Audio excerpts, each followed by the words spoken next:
Hi, it's Sandy Wyllie. Welcome to my mental health channel, 50 Shades of Black and White, where I wipe away the stigma of mental illness by talking about my own personal experiences as a former patient of almost 20 years with borderline personality disorder. I talk about narcissism. I talk about post-traumatic stress disorder, panic attacks, depression, anxieties, schizophrenia, and a plethora of other mental health issues. But I only come on as a former patient. I am not a therapist. I do not hold a degree in psychology, so I cannot give you a professional opinion. I can only give you my personal opinion from my personal experiences. And I only ask one favor of you. Please be kind in the comments. Please be kind to me. Please be kind to other people who comment, and be kind to yourself. We need to be respectful. We don't always have to agree, but we do have to agree on respect for one another. If you like what you see, give it a thumbs up. If you're new here, welcome to my channel, and I hope you do hit that subscribe button. All right. Today's topic is, why do we choose toxic people?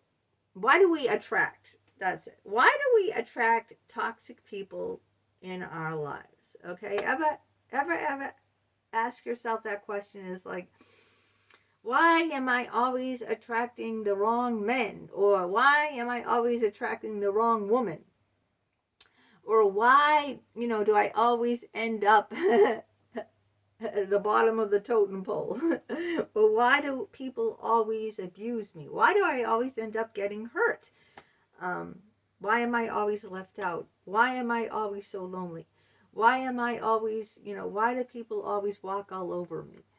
You ever feel like that? Well, let me give you the answer.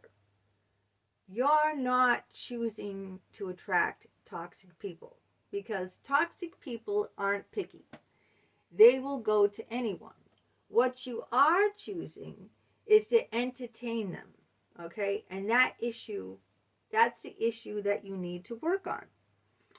So, I'm going to talk about my own personal experiences like I always do here on my channel. I put out a video, I have no friends, okay? So right away, this was a while ago. I think it was around Christmas time. I was feeling really, really lonely. I had no close friends. I mean, if something goes wrong, I have no one to call, really. If my husband had a heart attack, there'd be no friend to call to help me out, So I felt, I always am transparent on my channel. I always talk about my own personal experiences and traumas and shortcomings. And when I put that video out, I think, a lot of people told me, well, that's a big red flag that you're a loser. And so that I thought that attracted the wrong type of people who thought they could walk all over me, because I'm so down on myself. I'm so desperate. I'm so lonely. I feel like, no, unlovable. That's like a gut-wrenching feeling. Have you ever felt that way, unlovable? It's like gut-wrenching. It really is. So it's that you accept these people into your lives because you're so lonely and kind of like desperate for company. And there they are. And there they are, wanting to be your friend, and you have no friends. So it becomes, for me, it became very easy prey to fall for the wrong type of person, because I was so lonely. I had no one to talk to. I had no one to call a friend. And then what happens is I end up getting severely hurt. It's like that song, Taken In by Mike and the Mechanics. It's one of my favorite songs. Have you heard that song? Do you like Mike and the Mechanics? I think they did the great song, The Living Years, about the man's father who died and all the regrets he had of not like working things out and telling him how much he loved him when he was alive and now he was dead and it was too late. Well, the song goes, taken in again. Someone saw me coming, a fool without a friend. There's one born every minute, and you're looking at her. Taken for a ride, that's some of the lyrics of that song. But I think when I put myself out here on my YouTube channel and I pour out my heart and soul to everyone, like I become easy prey for people to like pick up on that and try to take advantage of that. And because I'm so lonely, I entertain them. It's not that you attract toxic people. Toxic people aren't picky. They'll go to anyone.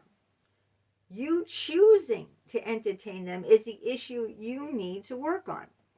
So, why did I entertain, a toxic person who tried to come in and pretend she was my friend? Because I was so lonely that I've gone years without any companionship, any, friends. And I was lonely, and so I did entertain the thought or the concept of being friends with this person. And it was to my undoing. But you know what? You got to live and learn. So the reason that I entertain a toxic person is because of my loneliness, So what I try to do to combat that is I try to work on myself. So where I don't need people. And I have been doing a great job on that. And you need to do that too. Work on yourself. I put out this YouTube channel. I talk about all my, struggles, my past abuse and everything. I work hard on this channel and it's really paid me back in the end. I write every day. I spend hours writing news articles for my LinkedIn. I write memoirs and publish them about my personal struggles and my life and my therapies. I write poetry and I get them published in magazines. I exercise every day. I got my exercise clothes on today. I work out. I go out for walks. I took a walk around the reservoir near where my son lives yesterday because it was a nice day. I exercise. I get out into nature and walk. So I do a lot of, work on me. And so I don't look toward the outside. I don't look toward other people to fulfill me. And I think this is very important because before I would stay in toxic relationships. Why? Because, I was lonely then and I'm lonely now, but the difference between me now, the new improved me, and the me before in the past is that in the past I didn't work on myself. I looked on the outside for people to fulfill me. Now, in the present, I look on the inside to fulfill myself. And that made the world of difference. See, this is what makes the world of difference. If you look on the outside for people to fulfill you, to complete you, then anytime they do something hurtful, you'll feel depleted. But if you just count on yourself, you look on the inside, you work on yourself, then no one can let you down. See, you're not relying on other people for your happiness. This is the key thing. This is what I had to learn. Not to rely on other people for my happiness. So when I see someone not giving me respect, I'm not going to entertain those people anymore. So I don't care what people say. That is a big red flag. You don't have any friends. No, I think Now, when I see toxic people, I choose not to entertain them because I have too much love and self respect, and I don't look outside anymore for happiness and fulfillment. I find that internally, inside of myself. And this is what really was a game changer for me. So, this is why I wanted to share this with you. This was a game changer for me.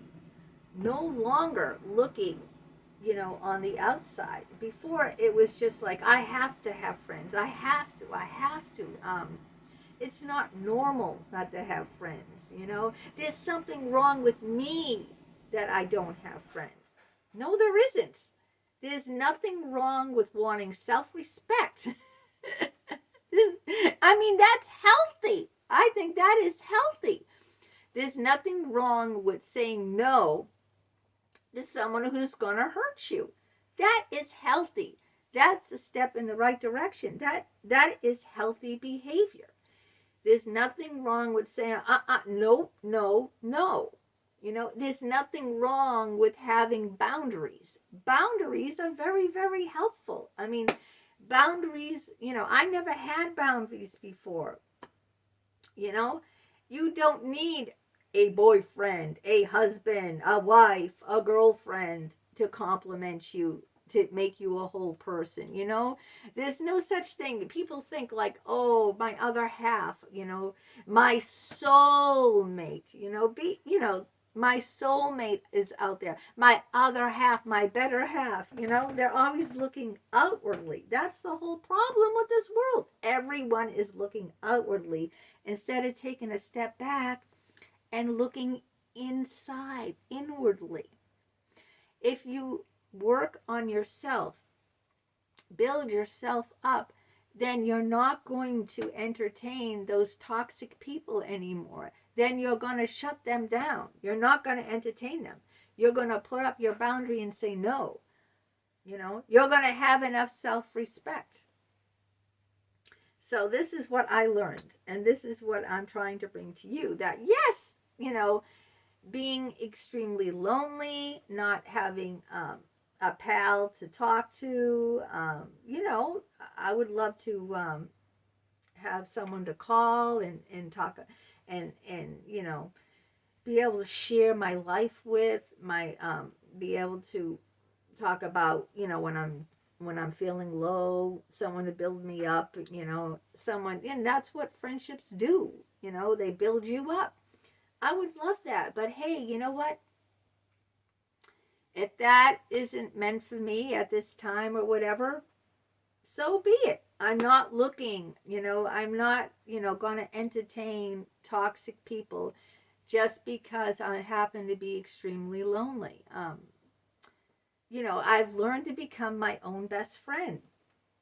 See, I learned to become my own best friend. So though I'm lonely, I'm not as lonely. I'm not desperate. There's a difference. Okay, this is the difference. This is the big key. Listen to this. I'm still lonely, all right, but I'm not desperate. Before, when I entertained toxic people, I was desperate. Now I'm no longer desperate. So I don't entertain toxic people, now, because I don't need them.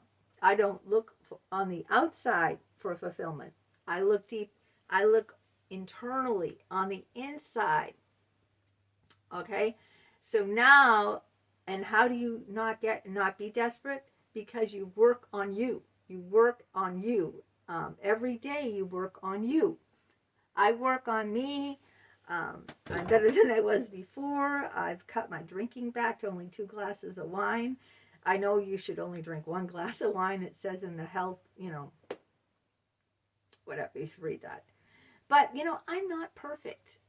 I exercise. I'm a healthy weight. And, I go out every day. I see people. But, yeah, I still work on me. And I don't look on the outside. I look on the inside. And that has made a huge, huge difference in my life.